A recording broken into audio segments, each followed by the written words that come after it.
A visão de Elizabeth durante a oração. Elizabeth é uma adolescente apaixonada por Jesus. Depois de passar por uma poderosa libertação através da igreja, ela venceu o diabo e se apaixonou profundamente por Jesus. Embora fosse estudante de verão em período integral, ela ainda se comprometeu a acordar cedo, passando 2 horas com o Senhor em oração antes de ir para a escola. Além disso, ela compareceu fielmente às nossas orações corporativas, e a partir daí seus olhos espirituais se abriram, e Jesus começou a lhe dar visões. Além disso, cada vez que ela está em nossas orações corporativas, o Senhor vem e a leva para o céu ou para o inferno, e lhe mostra coisas grandes e poderosas. Compartilharemos algumas dessas visões conforme a orientação do Senhor. Além disso, o avivamento está surgindo em nossos filhos. Crianças a partir de 4 anos ficam de joelhos, orando em línguas de 30 minutos a 2 horas, gritando fogo sagrado. Também nesta noite, alguém foi curado e perdeu 5 quilos ao receber oração. Estamos na era do Espírito Santo. Os céus estão abertos.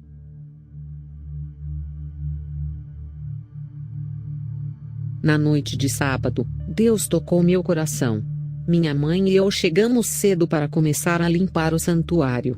O serviço começou por volta das 6. Quando comecei a orar, e durante os primeiros 15 minutos, não estava sentindo Deus tanto quanto gostaria. Pedi a Deus que me desse mais. Eu disse a Ele que estava faminta por mais. E pedi a Ele que me ensinasse. E sim, Ele definitivamente fez isso. Abri os olhos para beber água bem rápido. E então, quando fechei os olhos novamente, fiquei chocada ao ver um ser enorme ajoelhado bem na minha frente. Na verdade, isso me assustou no começo. Tentei pular para trás, mas não consegui me mover. Era como se eu estivesse imóvel. Em seguida, tentei abrir os olhos. Mas isso não funcionou de jeito nenhum. Era como se eles estivessem colados. Foi esmagador. Comecei a chorar e perguntar a Deus o que estava acontecendo. Ele disse: Calma. Esse é o meu anjo. E tudo que eu poderia dizer é: tudo bem. Este anjo era imenso. Ele brilhou e brilhou como se fosse feito da luz das estrelas. À medida que comecei a orar novamente, quanto mais eu orava, Deus começou a me mostrar outras coisas. Ele me mostrou que para cada um que está no santuário, orando, existe um anjo por trás de cada um. Todos esses anjos eram realmente grandes e de aparência intensa, e eram realmente lindos. Estou tremendo só de pensar nisso. Eles eram tão grandes que mal cabiam na sala. Tenho certeza de que eles tiveram que encolher para caber dentro. E em cada canto do santuário havia um anjo. No canto nordeste do santuário havia 2 anjos, um dos quais dançava. Ele era um anjo de alegria e humor. Fiquei tão surpreso que havia um anjo do humor. Ele está cheio de alegria incondicional e dança muito feliz. Ele dançava lindamente, com um pandeiro em uma das mãos e na outra uma fita de seda, girando e saltitando. E o outro anjo ao lado dele estava guardando o canto e a porta que dá para o corredor. Em cada porta da igreja há um anjo de guarda, exceto na entrada da igreja e na entrada do santuário. Na entrada externa da igreja, há 2 anjos segurando longas espadas de parede e grandes escudos, e na entrada interna da igreja, há mais 2 anjos armados de forma semelhante. Depois, na entrada do santuário, estão 2 anjos que estão com os braços cruzados sobre o peito. Um deles tinha o que parecia ser um ramo de oliveira em uma das mãos, simbolizando a paz e, por outro lado, uma bela taça cheia de um líquido rodopiante, simbolizando o sangue de Cristo. O segundo anjo tinha uma bandeja de cerca de 7 centímetros de profundidade, feita do mais belo metal. Na bandeja havia uma espécie de pão achatado que simbolizava o corpo de Cristo. Mas o que me fez chorar foi o vaso que também estava na bandeja. O vaso tinha o formato de uma lágrima e era feito de um cristal incrível. Foi muito bonito. Deus me disse que este é um vaso que ele recolheu nossas lágrimas. Salmo 56:8. Tu contaste as minhas vagueações, põe as minhas lágrimas no teu odre, não estão elas no teu livro? Em cada canto do edifício havia um anjo posicionado do lado de fora da igreja. Havia outro anjo no topo do telhado, que estava acima dos outros 4. Ele parecia ser o líder deles. Ele era maior do que qualquer outro anjo e tinha uma mão apontando para baixo e a outra segurando um imenso cetro de ouro. Portanto, há um total de 5 anjos no telhado, 4 na parte inferior do telhado e o outro no meio, acima do telhado. Aquele que está no meio, no topo, levaria nossas orações e louvores a Deus. Ao redor do pastor havia 5 anjos. Quero explicar as posições desses anjos. Havia 2 anjos entre a congregação e o pastor.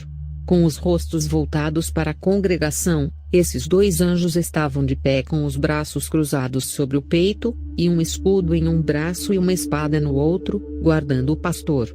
Há também 2 anjos ajoelhados em um joelho de cada lado dele, um à direita e outro à esquerda. Os anjos ajoelhados ao lado dele o ajudavam a orar, com os braços estendidos em sua direção, e o 5º anjo estava diante dele. Ele tinha um braço apontando para cima, enviando suas orações para o anjo no telhado, e um braço apontando para baixo, para o pastor coletando suas orações em um orbe de luz. Agora, deixe-me explicar algo sobre os anjos. Todos os anjos usam mantos esvoaçantes e uma grande faixa, do ombro direito até abaixo do quadril esquerdo, e todos os anjos, exceto 2, têm faixas de prata. Os 2 anjos que não possuem faixas prateadas são o anjo que está na frente do pastor e o anjo que está no centro do telhado. O anjo que está na frente do pastor tem uma faixa cor de bronze, e o anjo que está no centro do telhado tem uma faixa dourada. Os anjos com faixas de cores diferentes têm uma classificação mais elevada do que os anjos com faixas prateadas, e o anjo com faixa dourada era o anjo de classificação mais alta. Mesmo que as faixas fossem de prata, bronze ou ouro, todas brilhavam e giravam em cores diferentes. Nada é realmente apenas uma cor. Tudo muda e brilha como um arco-íris. Todos os anjos que estavam fora da igreja estão em constante guerra quando oramos. Os anjos de fora são maiores do que os anjos que estão dentro da igreja. Para cada guerreiro de oração existe um anjo. Quando estamos louvando a Deus ou orando em línguas terrenas, os anjos internos estão trabalhando, recolhendo nossas orações em suas mãos como orbes de luz. Mas quando os guerreiros de oração oram em línguas, especialmente em línguas de guerra, estamos ajudando os anjos guerreiros do lado de fora que estão em constante guerra. Nossas orações são o combustível que dá aos anjos a força para continuar lutando e para lutar poderosamente. Os anjos guerreiros que estão fora da igreja estão lutando contra demônios e criaturas espirituais das trevas. Esses demônios específicos são feitos de uma névoa fixa e esfumaçada, e toda vez que um anjo os corta, esses demônios recuam, se reagrupam e voltam para atacar novamente. Enquanto você está orando poderosamente por dentro, há uma guerra constante e séria lá fora. É por isso que precisamos orar tanto. Temos que estar unidos com esses anjos. Esses anjos estão lá fora nos protegendo. Suas orações são o combustível para protegê-lo e mantê-lo seguro. Sem suas orações ou com orações fracas, seu anjo seria derrotado. Foi intenso quando Deus me mostrou isso. Quando estamos orando durante o culto, os braços dos anjos estão apontados para baixo em nossa direção. Eles estão reunindo nossas orações e orbes de luz de cores diferentes. Para os diferentes tipos de oração existem cores diferentes. Azul, especialmente azul claro, é a cor do louvor. Roxo é a cor da majestade e das orações de ação de graças, e vermelho é a cor da guerra. Ao final, ao encerrarmos o culto, todos os anjos levantaram as mãos ao céu e liberaram todas as orações. Os orbes de luz se estendiam em raios de luz. As orações foram para o anjo no topo do telhado. Ele tinha uma mão abaixada coletando as orações e elas subiram pelo braço, passando pelo peito, até o outro braço, e brilharam através de seu cetro dourado até o céu. E quando os anjos levantaram os braços para liberar nossas orações, eles começaram a orar também. O som de suas orações é indescritível. Foi como um trovão e ondas de canto e alegria e foi tão impressionante de ouvir. A parte mais surpreendente da minha visão que me fez chorar de admiração foi ver os pés de Jesus. Nunca imaginei que pés pudessem ser lindos, muito menos magníficos e gloriosos. Em seus pés estavam essas sandálias deslumbrantes e requintadas. Até mesmo ver seus pés me deixou sem fôlego. Não sei como sabia que eram os pés de Jesus, mas nada mais seria tão espetacular. Eu podia senti-lo sorrindo para nós. Ele está tão feliz com nossas orações e louvores. Ele sabe que a guerra é intensa, e que o sacrifício e o preço que pagamos para segui-lo e adorá-lo às vezes são esmagadores, mas vale a pena. Ele vale a pena. E ele ficou muito satisfeito conosco. Ele tem orgulho de seus filhos. Toda a experiência foi além das palavras. Mas os anjos eram de tirar o fôlego, e os pés de Cristo eram inspiradores e humilhantes de se ver. Eu sei que anjos e demônios estão em um reino diferente. Mas não percebi o quão próximos eles estão de nós.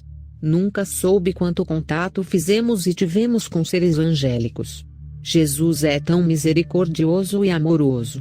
Suas criações são magníficas e complexas, e nós, mesmo sendo pecadores e fracos, ainda somos capazes de trazer-lhe tanta honra e alegria. Agora que você ouviu esses encontros angélicos, deixe sua oração passar para o próximo nível. Você nunca está sozinho. Você não está orando a um Deus que está a milhões de quilômetros de distância, mas a Emmanuel, Deus conosco. Ore poderosamente, nunca mais duvide de sua proximidade.